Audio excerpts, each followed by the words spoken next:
Alors nous allons démarrer cet exercice par la première question. Calculer les remboursements en colonne E. Toute formule commence par égal.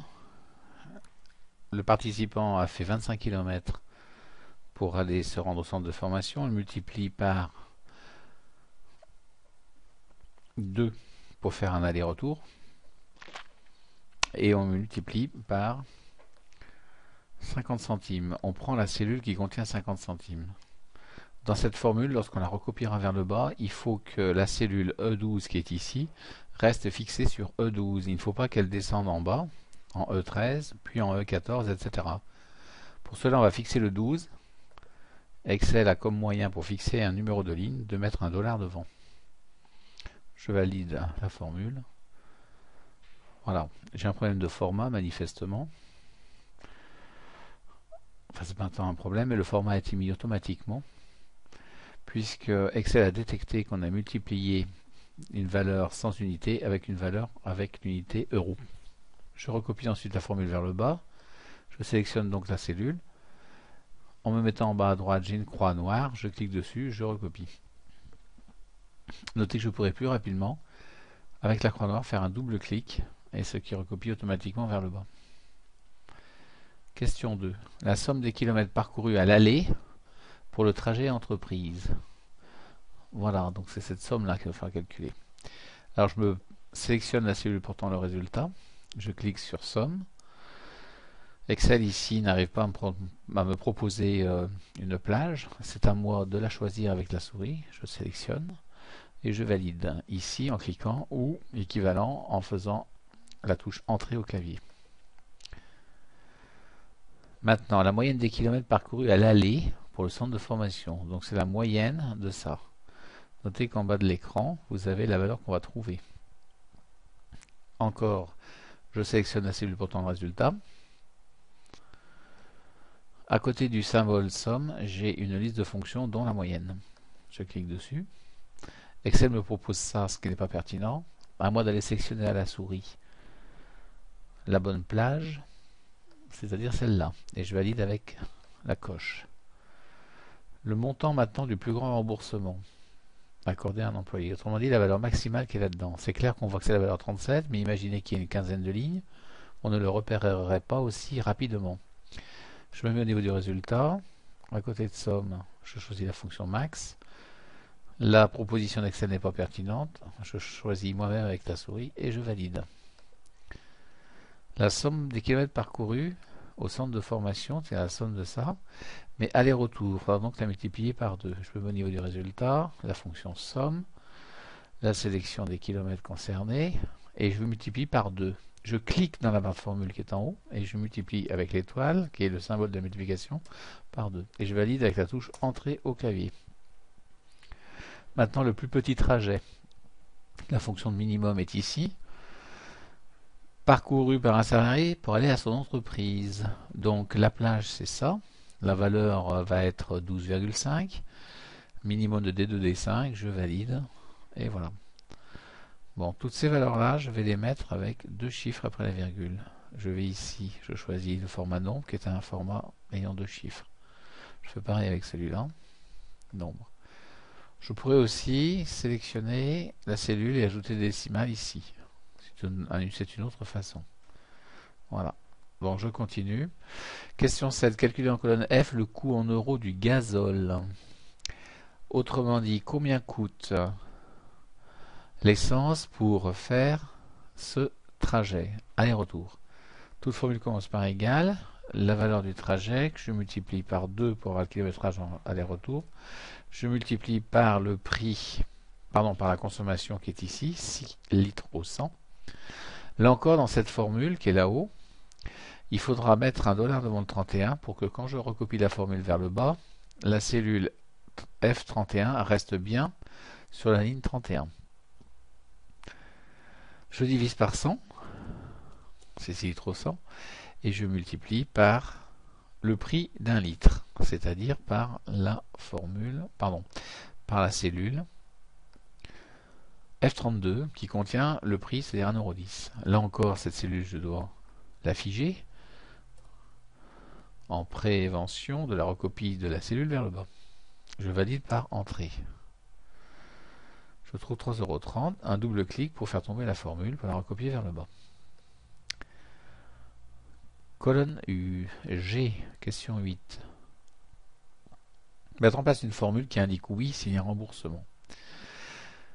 Alors, l'employeur, dans un premier temps, a remboursé ici les kilomètres faits par le participant. Martin, qui faisait 25 km pour aller au centre de formation, se voyait les 25 km x 2, 50, remboursés par l'employeur.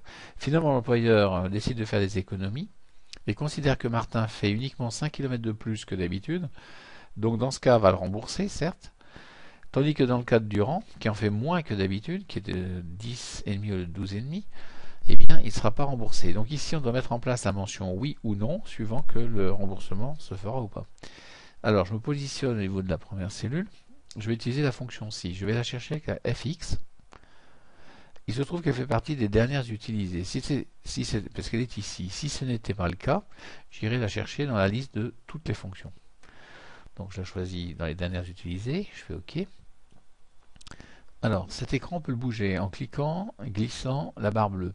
On peut aussi réduire carrément à une ligne cet écran en cliquant sur ces icônes avec du rouge. Vous voyez, je reclique, voilà.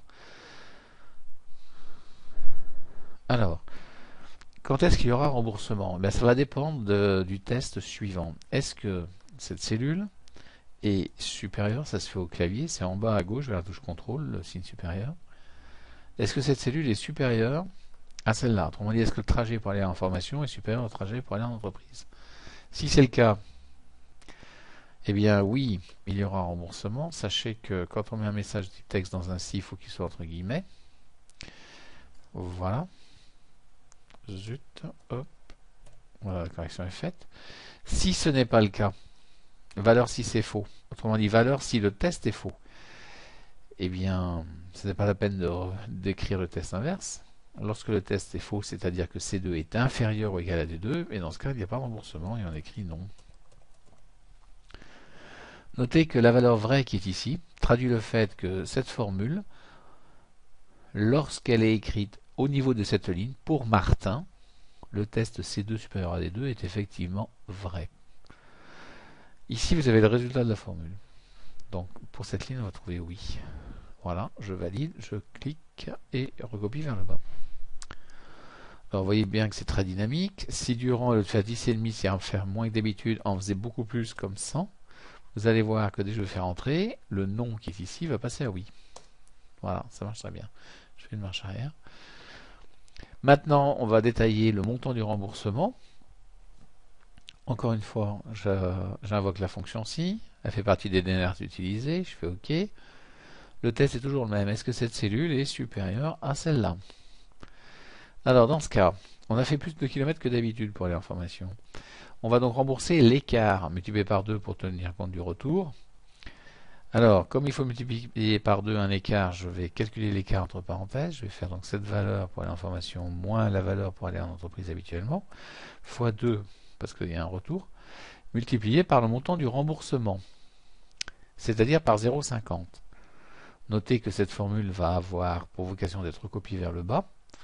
Donc, la cellule E12 qui contient le montant du remboursement ne devra pas dériver vers le bas. Je mets un dollar sur le 12. Le dollar, je le rappelle, fige ce qui est après lui. Donc ici, le dollar fige le 12. Valeur si faux, et bien si c'est faux, la personne n'a pas de remboursement, c'est donc 0. Et je valide. Je recopie vers le bas et dans la foulée, je mets un format monétaire. Alors, plutôt monétaire que comptabilité. Voilà le résultat quand on est en monétaire. Regardez le résultat quand on est en comptabilité. Les valeurs 0 sont affichées sous la forme d'un moins, ce qui n'est pas très heureux. Donc on va préférer un format monétaire. Notez que le format qui est ici est un format de type comptabilité qui affiche donc des moins. Donc on va plutôt habituellement aller piocher les formats dans la liste et prendre donc le format monétaire. Donc voilà pour ce deuxième si. On termine avec certains pourcentages. Alors, d'abord, deux questions simples à 10 et à 11. La somme que l'entreprise débourse lorsqu'elle ne limite pas les remboursements, eh bien, l'entreprise débourse tout ça, c'est-à-dire 90-50. On verra après la somme qu'elle débourse lorsqu'elle les limite. eh bien, elle va passer uniquement à 26. Donc tout ça, on va l'exprimer dans des formules. On se met au niveau du résultat. On invoque la fonction somme. Bon, ce qui est proposé n'est absolument pas pertinent. On va chercher cette plage-là. Et on trouve donc 90,50 lorsque l'entreprise rembourse tout.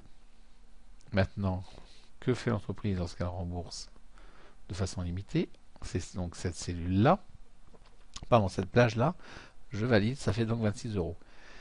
Alors, on passe donc de 90,50 à 26. Il y a manifestement une diminution. Cette diminution, si on souhaitait la calculer, on ferait égale la valeur d'arrivée moins la valeur de départ. Il y a donc moins 64,50 d'économie. Le moins traduit une diminution. Cette diminution, on a plutôt l'habitude de l'exprimer en pourcentage. Donc, un pourcentage ici, c'est la valeur finale moins la valeur initiale ramenée à la valeur initiale. Donc, c'est égal. L'écart, on met entre parenthèses. La valeur finale moins la valeur initiale, entre parenthèses, puisque c'est cet ensemble qui va être divisé par la valeur de départ. On trouve donc moins 0,71 euros. On a un problème de format. Donc, en format standard, on trouve moins 0,71. Et on exprime cela plutôt en pourcentage qu'on trouve ici. Moins 71,27%. Voilà. J'aurais plus qu'à enregistrer mon document. Donc les formules sont ici toutes faites.